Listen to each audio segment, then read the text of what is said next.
जय श्री कृष्णा। मेरे बाल किशन चैनल में आपका स्वागत है। श्री गणेशाय नमः, श्री सरस्वत्यै नमः, श्री रामानुजाय नमः। लक्ष्मीनाथ समारंभां नाथयानि मन मध्यमा, देवी सरस्वती व्यासं वन्दे गुरु परंपरा। कर्पूरगौरं करुणावतारं संसारसारं भुजविन्दहारं सदा वसन्तं हृदयारविन्दे भवं भवानी सहितं नमामि। जय श्री कृष्ण। श्री कृष्ण आए थे द्वारिका से जब आए श्री कृष्ण आए थे विष्णु पितामह को देखने, उनको मोक्ष दिलाने, उनको उनकी मृत्यु जब सैया में, बाण की सैया में थे तो उन्होंने बोला था मैं जाते टाइम आऊंगा। एक मतलब उनका वचन था, समझ लो कि उन्होंने बोला था हे नाथ, मुझे जब मैं लास्ट मेरी विदाई हो तो जिस टाइम मैं प्राण त्यागूं उस टाइम आपका मैं दर्शन करना चाहता हूँ प्रभु।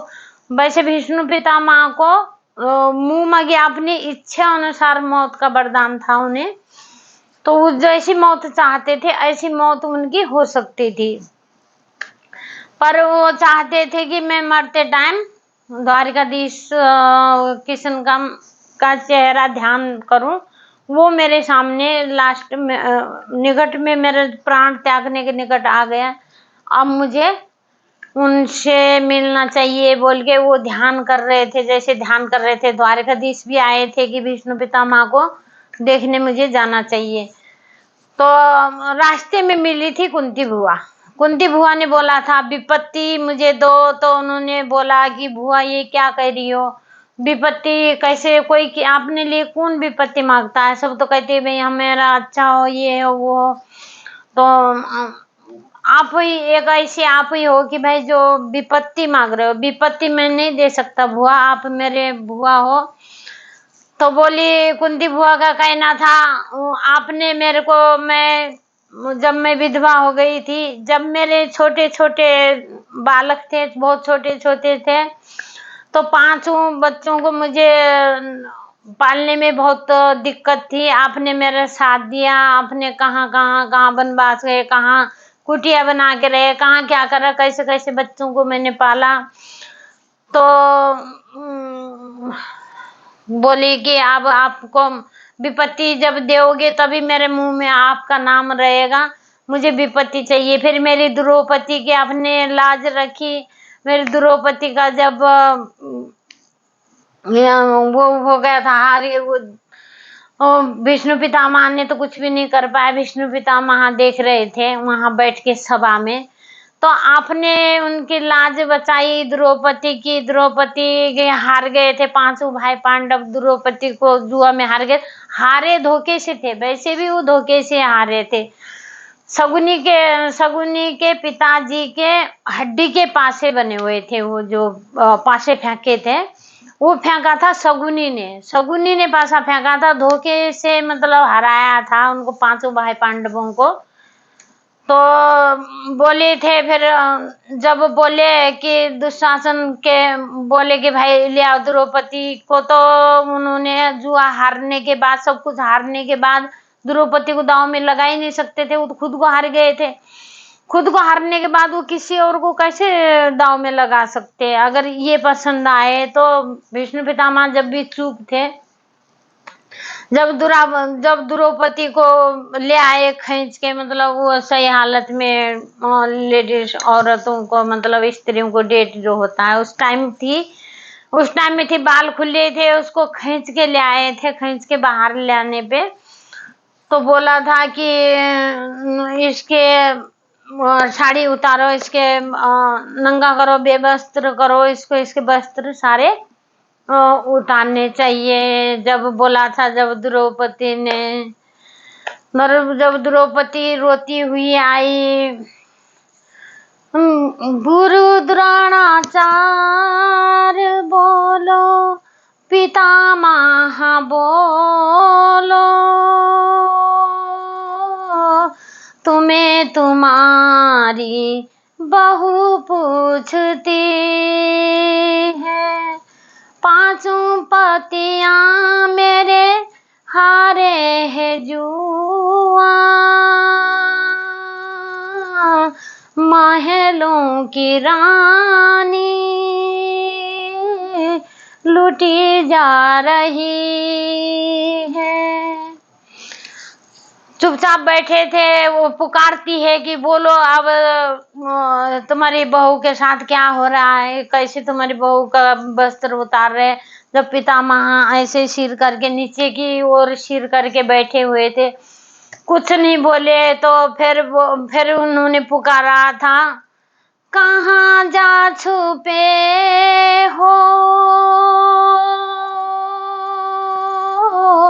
प्यारे कन्हैया, यहाँ मेरी लाज लूटी जा रही है।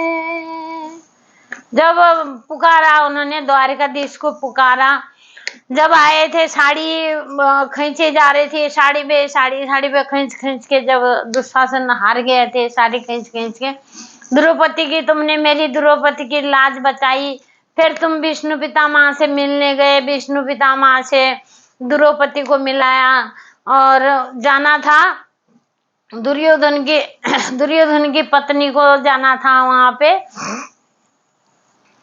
तो मांडवी थी, उनकी पत्नी का नाम मांडवी है। मांडवी को वहां जाना था आशीर्वाद के लिए। जब बोला था कि भाई कल 5 भाई पांडवों को मुझे युद्ध में मारना है, तो मांडवी को जाना था वहां दुर्योधन के लिए आशीर्वाद मांगने के लिए। तो उन्होंने, किशन जी ने देखा कि भाई मैं द्रौपदी को ले जाऊं पितामह को। द्रौपदी उनको बोला, मांडवी को बोला कि तुम आज मत जाओ, कल जाना पितामह से आशीर्वाद लेने, कल जाना। वो मान गई, वो गई नहीं तो द्रौपदी को लेके गए। द्रौपदी को ले गए, वो घूंघट में थी तो उन्होंने पैर छुआ विष्णु पितामह के। सौभाग्यवती भव, उन्होंने सौभाग्यवती भव का मतलब अखंड पति भव, तो आशीर्वाद दे दिया द्रौपदी को। दे दिया तो जैसे देखा कि वो द्रौपदी थी तो बोले पितामह, द्रौपदी तुम कैसे आई हो? मुझे पता है कि तुम्हें द्वारकाधीश ले आए होंगे, उनके सिवाय और कोई ऐसा काम कर नहीं सकता। फिर जैसे गए तो देखा द्रौपदी को, देखा बाहर आके देखा, द्रौपदी के साथ आके देखा तो द्रौपदी की चप्पल तक उन्होंने ऐसे छुपा रखी थी, हाथ में ले रखी थी, द्वारकाधीश ने ले रखी थी। तो फिर उन्होंने, पितामह ने बोला कि आपसे मेरे नजर मिल गई है, आपको जैसे मुझे अब मुक्ति दो, मुझे जाना है अल्लाह, आखिरी टाइम मुझे आपका दर्शन करना था। तो हो गए दर्शन। अब मुझे खुशी जाना है, पर मुझे बाण की सैये में रहना पड़ा इतने दिन। मेरा क्या पाप था? मेरे आंखें शुद्ध, मेरे नेत्र शुद्ध है, मेरी आत्मा शुद्ध है, मेरा सब कुछ पवित्र हूँ मैं, पवित्र मैं अपनी मौत को अपनी मर्जी के हिसाब से, मुझे जैसे मौत लेना चाहता हूँ ऐसे लेने के लिए मुझे वरदान है।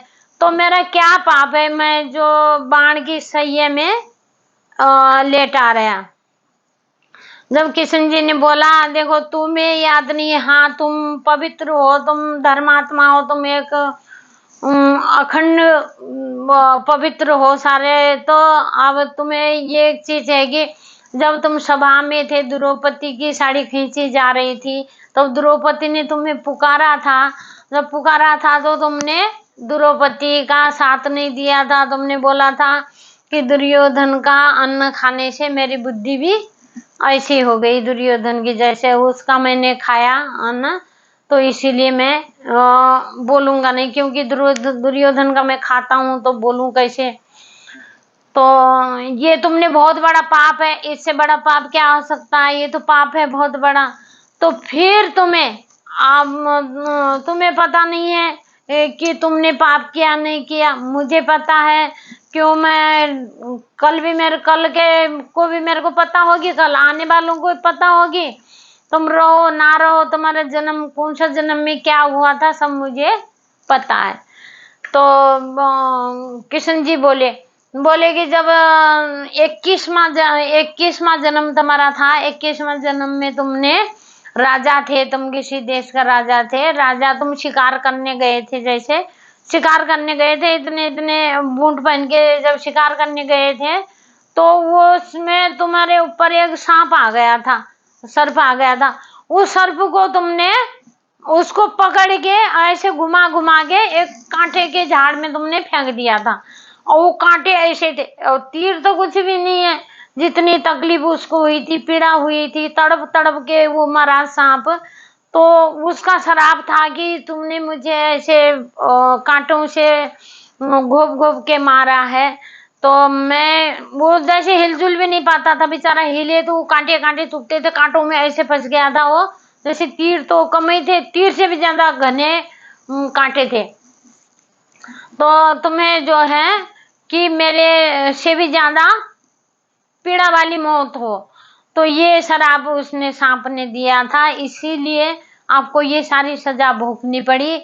तो अब आप रह के अपना मेरे दर्शन करके आप परलोक को जा सकते हो। विष्णु पितामह। तो कुंती बुआ बोली कि आपने इतना करा मेरे लिए, इतना करा प्रभु, मुझे विपत्ति ही चाहिए, क्योंकि विपत्ति में आप मेरे सामने आते हो, मेरे सामने खड़े होते हो, मेरे से बात करते हो, मैं आपका ध्यान करती हूँ। जब मेरे को सुख होगा, जब मुझे दुख ही नहीं होगा, तो मैं तो भूल जाऊंगी, मैं भी नाम नहीं ले पाऊंगी। इसीलिए मुझे विपत्ति ही चाहिए, मुझे विपत्ति दो। आपका एहसान मैं कभी भूल भी नहीं पाती। इतना मेरे ऊपर आपने किया। आपने माँ देव की 6 बालक उनके गए, आपने उनके लिए इतना नहीं किया। आपने जो मेरे लिए किया, मैं बुआ होते हुए भी आपकी माँ से भी ऊपर का आपने दर्जा दिया, प्यार दिया मेरे को। हे द्वारिकाधीश, हे नाथ, मुझे विपत्ति ही चाहिए, मुझे विपत्ति दो। मैं अपना मेरा जब तक आपका दर्शन होता रहे, जब तक मेरा प्राण है, जब तक आपका दर्शन नहीं होगा, तो मैं अपना प्राण त्याग दूंगी।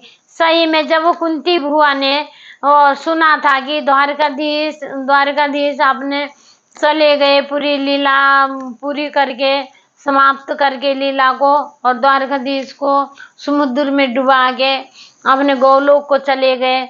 जब कुंती बुआ ने सुना तो वहीं के वहीं प्राण त्याग दिया था कुंती बुआ ने। जय श्री कृष्णा, जय श्री कृष्णा।